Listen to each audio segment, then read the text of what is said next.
হাওড়ায় অনুষ্ঠিত স্বনির্ভর গোষ্ঠীর হস্তশিল্পের সৃষ্টিশ্রী মেলা। মাননীয় মুখ্যমন্ত্রী মমতা বন্দ্যোপাধ্যায়ের অনুপ্রেরণায় সৃষ্টিশ্রী মেলা রাজ্য সরকারের একটি প্রকল্প।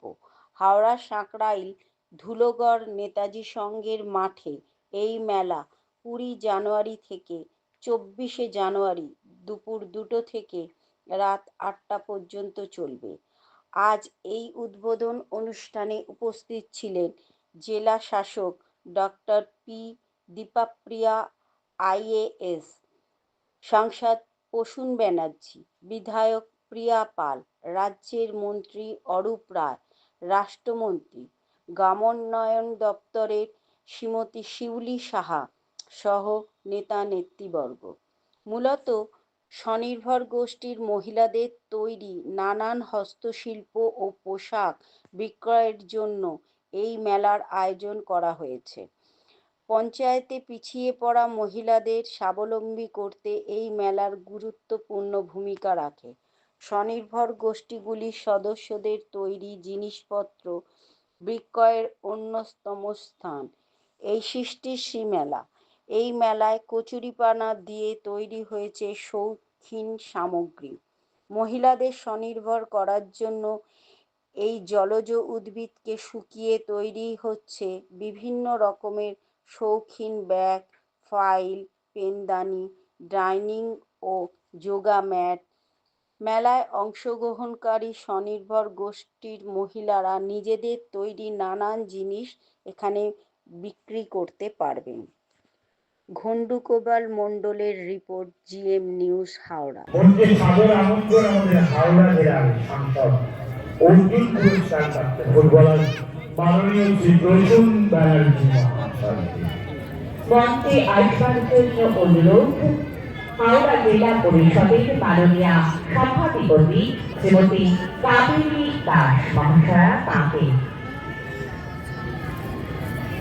মঞ্চে সাদর আমন্ত্রণ ডক্টর পি দীপাপ্রিয়া আইএএস।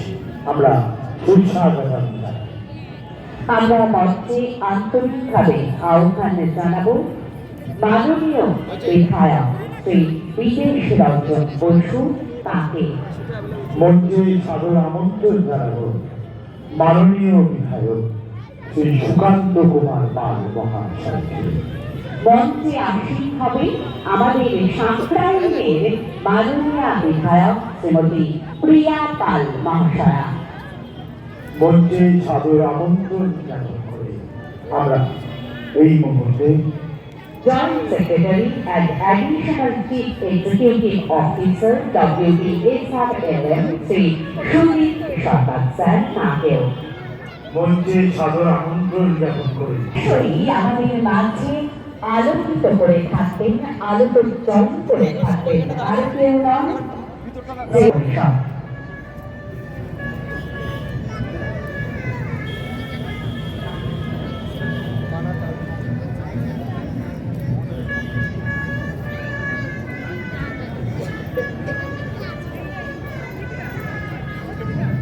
এছাড়াও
যা যা উপস্থিত আছেন সকলকে আমি আবার আজকে এই প্রোগ্রামে আসার জন্য আমি ধন্যবাদ জানাবো। আর এখানে উপস্থিত সকলকে, এখানে আর 5 দিন মেলাটা হবে, সকলকে অনুরোধ করব আপনারা প্রতিদিন আসবেন, এই মেলাটা আরও রোজ আপনারা অংশগ্রহণ করবেন, এটাই বলে আমার ছোট বক্তব্যটা আজকে শেষ করছি। Thank you.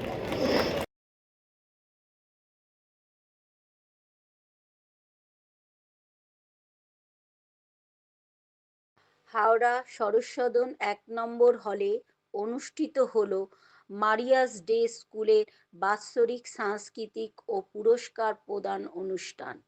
এই অনুষ্ঠানে স্কুলের ছাত্রছাত্রীরা নাচ গান পরিবেশন করে সকলকে মুগ্ধ করে তোলে। এই অনুষ্ঠান সম্বন্ধে বলতে গিয়ে স্কুলের চেয়ারম্যান অমিতাভ দত্ত মহাশয় বলেন, আমাদের স্কুলের পড়াশোনার সাথে সাথে অন্যান্য জিনিসও শেখানো হয়। আমাদের এই স্কুল থেকে পাশ করে নাসায় পর্যন্ত পৌঁছে গিয়েছে। এছাড়া তিনি আরও বলেন, আমাদের স্কুলে ভর্তি হতে কোনো রকম ডোনেশন লাগে না। জাতি ধর্ম নির্বিশেষে সকল ছাত্রছাত্রীদের ভর্তি নেওয়া হয়। আমাদের একটাই লক্ষ্য, সুনাগরিক গড়ে তোলা। সরস্বদন থেকে রিনা হালদারের রিপোর্ট, জিএম নিউজ, হাওড়া। গুছিয়ে কথা বলতে আমি পারি না, অকপটে স্বীকার করছি, কিন্তু তার মধ্যেও যতটুকু আপনাদের প্রোগ্রাম আমি দেখলাম তার মধ্যে যারা পার্টিসিপেট করেছিলেন প্রত্যেকের পারফরমেন্স খুব সুন্দর হয়েছে, খুব ভালো হয়েছে। আশা করব ভবিষ্যতে তোমরা আরও উন্নতি করো আর আরও প্রতিষ্ঠা লাভ করো, তোমাদের আফটার স্কুলিং তোমরা খুব ভালোভাবে প্রতিষ্ঠা লাভ করো। Congratulate all the guardians, faculty members, organizers, and those who are seeking the respective members in on the dais and off the dais to celebrate the prize winners and also the winners and the people who have participated. সবাইকে ধন্যবাদ জানাই। আমি খুবই আনন্দিত এখানে participate করতে পেরে। দর্শক হিসাবে তোমাদের প্রত্যেকের পার্টিসিপেন্ট যারা ছিলেন, আজকে প্রথম দিন এলাম, তো এখানে আমি দেখলাম যে পড়াশোনার পাশাপাশি যেটা সব থেকে আজকালকার দিনে ইম্পর্ট্যান্ট, যে এক্সট্রা কারিকুলার, খুব ভালো লাগলো তোমাদের এত সুন্দর এক্সট্রা কারিকুলার অ্যাক্টিভিটিস দেখে। সেই জন্য আমার মনে হয় যে তোমাদের যেসব টিচার আছে মানে তারা সত্যিই মানে আমার ভাষায় প্রকাশ করার নেই যে এত সুন্দরভাবে তোমাদের তৈরি করেছেন পড়াশোনার সাথে সাথে। তো আমার মনে হয় যে ভবিষ্যতে তোমরা সমাজের একজন অনেক প্রতিষ্ঠিত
যাচ্ছে, সেখানে গিয়ে বড় কাজ করছে। আমার কত ছাত্রছাত্রী আমাদের মধ্যে স্কুলে পড়ে middle class, lower middle class, তারা আমেরিকায় আছে, আমাকে ফোন করে, স্যার আপনাকে আমি নিয়ে আসবো আমেরিকায়। বললাম আমার আমেরিকায়। আজকে যে আপনাদের বার্ষিক প্রোগ্রাম, পুরস্কৃত তো প্রায় 70 জন ছেলে মেয়ে পুরস্কৃত। আপনারা একটু থেকে যান, এখনো পুরস্কৃত হচ্ছে, আপনারা দেখতে পাবেন। ছেলেমেয়েরা অভূতপূর্ব মার্কস পেয়েছে, কাউন্সিলে 100, এখন আর 90-95টা বড় মার্কস না। আমাদের সময় 60 পেলে তাকে দেখতে আসতে হলো যে ফার্স্ট ক্লাস পেয়েছে বা ফার্স্ট ডিভিশন পেয়েছে। তো সেটা আর আমাদের ছেলে মেয়েদের পুরস্কৃত হচ্ছে। আমাদের টেকনো ইন্ডিয়ার একজন বিশিষ্ট যিনি সায়েন্টিস্ট বা মানে ভারতের বিশিষ্ট বিজ্ঞানী ডক্টর অভিজিৎ মিত্র আজকে চিফ গেস্ট, উনি ম্যাডাম শম্পা মিত্র স্ত্রীকে নিয়ে আজকে উপস্থিত হয়েছেন। আমাদের police assistant police commissioner traffic তিনি এসছেন।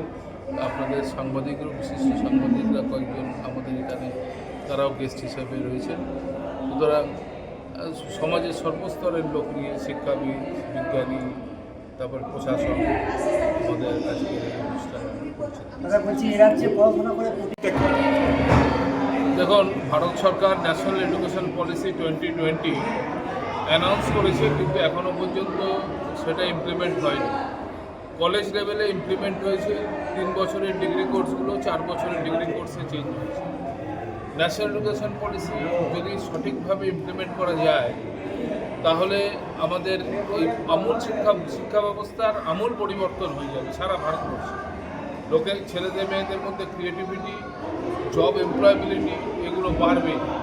আজকে যে অভিনব বেকারত্ব সারা দেশে, সেটা মূলত ডিগ্রি ওরিয়েন্টেড বা বুক ওরিয়েন্টেড পড়াশোনার জন্য আমরা আটকে আছি। সেটা থেকে বেরিয়ে আসবে আমাদের স্কুল, আমাদের শিক্ষা প্রতিষ্ঠান। আমরা আগে ভাগে থেকেই ন্যাশনাল এডুকেশন পলিসির সমস্ত প্রভিশনগুলো নিয়ে আমাদের প্রিপারেশন শুরু করে দিয়েছি। ভাবছেন স্কুলকে নিয়ে কীভাবে এগিয়ে যাবেন সেটা যদি বলেন। দেখুন, টেকনোলজিক্যালি আমাদের স্কুল অনেক অ্যাডভান্সড। আমাদের নিজস্ব সফটওয়্যার রয়েছে, আমরা আর্টিফিশিয়াল ইন্টেলিজেন্স, রোবোটিক্স ইত্যাদি, আমাদের কম্পিউটার ল্যাব যে কোনো কলেজ অথবা ইউনিভার্সিটির ল্যাবের সাথে কম্পারেবল। এছাড়া ছেলেমেয়েরা খুব ভালো শিখছে আমাদের মতো স্কুল থেকে, যেখানে বিনা ডোনেশানে, বিনা ক্যাপিটেশন ফিতে সব থেকে কম, আপনারা এই হিসেব করে দেখে নেবেন যে এত কম পয়সায় পশ্চিমবাংলায় কোথাও পড়াশুনোর কোনো সুযোগ আছে কিনা। অল ইন্ডিয়া সেকেন্ড র্যাঙ্ক করছে। আমাদের এখান থেকে ছেলেমেয়েরা 98%, 99% মার্কস পেয়ে তারা যাচ্ছে। এমনকি আমাদের একটি মেয়ে, সে নাসার মুখপাত্র হয়েছে, এবং শুনলে অবাক হবে, সে আমার পরিবার খুব ঘনিষ্ঠ পরিবার, শুনলে আপনারা অবাক হবেন, তার বাবা কিন্তু ড্রাইভারি করে, সেখানে কোনো অসুবিধা নেই। সুতরাং খুলে দরজা স্বাস্থ্য শিক্ষা লোকতন্ত্রকে এই পরীক্ষা। আমরা কিন্তু দরজা খুলে রেখেছি, জাত ধর্ম সমস্ত কিছুর ঊর্ধ্বে তার কি বাবা কি করে, মা কতদূর পড়াশোনা করেছে, সব কিছু না। ছাত্র আমার ছেলেও যদি এখানে পড়ে থাকে, পড়েছে সেও আমার ছাত্র। যে ছেলে মেয়েটি অত্যন্ত মার্জিনাল, তার বাবা মা বংশ পরিচয় বলে কিছু নেই, সেও আমার ছাত্র। স্যার, আপনার কাছে আমার শেষ যে প্রশ্নটা, আজকাল বহু ছাত্রছাত্রী বা বেশ কিছু ছাত্রছাত্রী ইংলিশ মিডিয়ামে ভর্তি হচ্ছে, বাংলা মিডিয়ামে ভর্তি হচ্ছে না, বাংলা মিডিয়ামে খুব ঢুকছে, কি বলবেন আপনি? না, এটা তো একটা কম্পালশন, এটা ঠিক সেই অর্থে আমি বলবো না, এটা একটা কম্পালশন হচ্ছে। ইংলিশ এখন আর কোনো ভলিউশন নেই যে আমি ইংরেজিতে পড়বো অথবা পড়বো না, সেই জায়গাটা না। ইংলিশ হচ্ছে এখন কম্পালশন। ইংলিশ এবং কম্পিউটার সায়েন্স, এক সময় আমরা কম্পিউটার সায়েন্সকে তার মাহাত্ম্যটা বুঝতে পারি, তার জন্য ব্যাঙ্গালোর, হায়দ্রাবাদ এগুলো এগিয়ে গেল। ইংরেজিতে তো বাঙালিদের এজ ছিল। বাঙালিদের ভারতবর্ষে নেহরু পর্যন্ত বলতেন যে 2জন সাহেব আছে এখানে, এক ব্রিটিশ সাহেব, একটা বাঙালি সাহেব। আমরা কিন্তু ইংরেজি ভাষার উপরে যে আমাদের দখল ছিল বাঙালিদের, সেটা আমরা কিন্তু হারিয়ে ফেললাম। তাই জন্য এখন ছেলেমেয়েরা, গার্জেনরা বলছে যে বিনা ইংরেজি ছাড়া, কারণ ইংরেজিটা বিদেশি ভাষা বলে মুখ সিট করার কোনো ব্যাপার নেই। ইংরেজির সাথে আমাদের পরাধীনতা তো ছিল, নিশ্চিতভাবে ছিল, কিন্তু আজকে আর সেটা ভাবার কোনো দরকার নেই। ইংলিশ হচ্ছে ইন্টারন্যাশনাল ল্যাঙ্গুয়েজ, এবং এই ইন্টারন্যাশনাল ল্যাঙ্গুয়েজ নিয়ে আমাদের ছেলেমেয়েরা তারা আন্তর্জাতিক নাগরিকে পরিবর্তন হবে। রাজ্য সরকার বারবার চাইছে আইএসএফ ঘরে ঢুকে যাক। সেই জন্য আজকে কলকাতা হাইকোর্টে রাজ্য সরকারের পক্ষ থেকে অ্যাডভোকেট জেনারেল বারবার বলছিলেন যে ফাউন্ডেশন ডে তথা অধিকার দিবসটা যেন ইনডোরে হোক, যে কোনো ইনডোর চাইলে সেখানে দিয়ে দেবে। আরে ভাই, আমরা মানুষের অধিকার নিয়ে অধিকার সমাবেশ করছি, কিসের অধিকার? যেভাবে কেন্দ্র সরকার কালা মানে বিল অ্যামেন্ডমেন্ট আছে, ওয়াকফ সম্পত্তি দখল করে নেওয়ার চেষ্টা করছে, কেন্দ্র সরকারের এই অ্যামেন্ডমেন্টের বিরুদ্ধে আমরা অধিকার সমাবেশ করছি। আদিবাসীদের জল জমি জঙ্গলের স্বাভাবিক অধিকার কেড়ে নেওয়ার চেষ্টা করছে কেন্দ্র সরকার, তার বিরুদ্ধে বলছি আমরা। নিত্য প্রয়োজনীয় জিনিসের দাম বেড়ে যাচ্ছে, সেইগুলোকে কমানোর কথার জন্য অধিকার সমাবেশ ছিল। জাতভিত্তিক জনগণনার জন্য অধিকার সমাবেশ ছিল। যেভাবে বিভিন্ন রাজ্যে মুসলমান হওয়ার জন্য, দলিত হওয়ার জন্য, আদিবাসী হওয়ার জন্য পিটিয়ে মেরে দিচ্ছে, তার বিরুদ্ধে, মহিলাদের উপরে যে অত্যাচার চলছে তার বিরুদ্ধে আমরা এখানে সেগুলো বন্ধের জন্য অধিকার সমাবেশ ডেকেছিলাম। আমাদের বাড়ির মেয়ে তিলোত্তমার সাথে যেভাবে অন্যায় হলো, তার প্রকৃত যে বা যারা এই এর সাথে যুক্ত প্রত্যেকের সর্বোচ্চ শাস্তির জন্য আমরা অধিকার সমাবেশ ডেকেছি। আমরা মাদ্রাসা সহ শিক্ষা প্রতিষ্ঠানে শিক্ষক নাই, শিক্ষক শূন্য অবস্থা শিক্ষা প্রতিষ্ঠানগুলো চলছে, ফলে বুনিয়াদী শিক্ষা ধ্বংস হয়ে যাচ্ছে। শিক্ষক নিয়োগের জন্য অধিকার সমাবেশ দেখেছি। এতে রাজ্য সরকারের কষ্ট হচ্ছে, ব্যথা উঠছে, সেই জন্য বারবার চেষ্টা করছে আমাদেরকে ঘরের মধ্যে ঢুকিয়ে দেওয়ার জন্য। আজকে কলকাতা হাইকোর্টে আমাদের পক্ষ থেকে যিনি আইনজীবী ছিলেন শামীম ফিরদৌস সাহেব সম্মানীয় বিচারপতিকে এই বিষয়গুলো তুলে ধরেছেন, এবং বিচারপতির আমাদের পক্ষেই আমি মনে করছি রায় এসেছে। রাজ্য সরকারের মুখ পুড়েছে, এদিকে দিয়ে আমাদের সমাবেশকে আটকাতে পারলো না। আমাদের ওখানেই শহীদ মিনার চত্বরে বেলা 12টা থেকে আগামীকাল সমাবেশ হচ্ছে, সেটা কলকাতা হাইকোর্টের রায়কে মান্যতা দিয়ে আমরা করব। এই মেলাতে আমাদের জেলার বিভিন্ন ব্লক থেকে এসএসজি মহিলাদের হাতে দিয়ে তৈরি করার জিনিসপত্র সবকিছু থেকে, তারপরে বিভিন্ন ডিপার্টমেন্টের আমাদের লাইন মার্কেটিং, হর্টিকালচার, সবাইদের একটা অ্যাডভার্টাইজমেন্টের জন্য যতটুকু আমাদের গভর্নমেন্ট প্রোগ্রামসগুলো আছে সবকিছু আমাদের এখানে স্টল মাধ্যমে আজকে আমরা তুলে রাখতে পেরেছি। আজকে মেলাতে উদ্বোধক হিসাবে আমাদের হাওড়ার মাননীয় মন্ত্রী ছিলেন, তারপরে পেনারি ডিপার্টমেন্টের রাষ্ট্রমন্ত্রী ম্যাডাম শরী সাহা ছিলেন, মাননীয় বিধায়ক ছিলেন, জেলা পরিষদ থেকে সকলের সভাপতিতে আজকে মেলা উদ্বোধনটা শুরু হয়েছিল। এই মেলাটা আর 5 দিন ধরে চলবে। আমাদের আজকেই সৃষ্টি মেলা যতটুকু শুরু হয়েছে, আমাদের জেলার এসএসজি মহিলাদের আমরা বিভিন্ন ব্লকে নতুন ইনিশিয়েটিভ যতটুকু করেছি, ওনাদের হাত জিনিস যা বানানো হয়েছে সবকিছু আমরা আজ বিভিন্ন আমি রিকোয়েস্ট করবো শুধু সাকরাইল ব্লক নেই, কাছাকাছি বিভিন্ন ব্লক থেকে আমাদের মানুষরা সবাই আসে, এখানে মেলাতে আয়োজন হোক, তারপরে এখানে কালচারাল প্রোগ্রামও আছে, এটাও সবাই একটু দেখুন, এটাই আমাদের একটু আশা।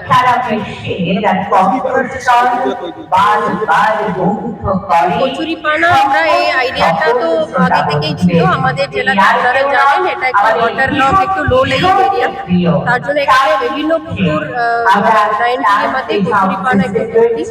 আমরা এটা একটা প্ল্যান করেছিলাম আমাদের এসএসজি থেকে, আমাদের হাত দিয়ে এই কচুরি পানাটা একটা হ্যান্ডিক্রাফট করবে, শুধু হ্যান্ডিক্রাফট জিনিস নেই, আমাদের গ্রাম মধ্যে তারপরে ওনাদের হাত জিনিসটাও আমরা ভালো করে ওনাদের একটা রেভিনিউ আসবে বলে এই প্ল্যানটা আগে শুরু করেছিলাম।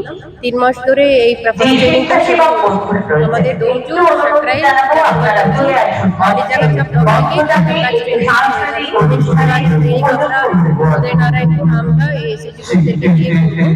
এখানে আমাদের কচুরি পানা দিয়ে যতটুকু হ্যান্ডিক্রাফট বানানো হচ্ছে, আমরা এরকমই প্ল্যান করেছি অফিস ইউজ করার বিভিন্ন অফিস আইটেম, স্টেশনারি আইটেম,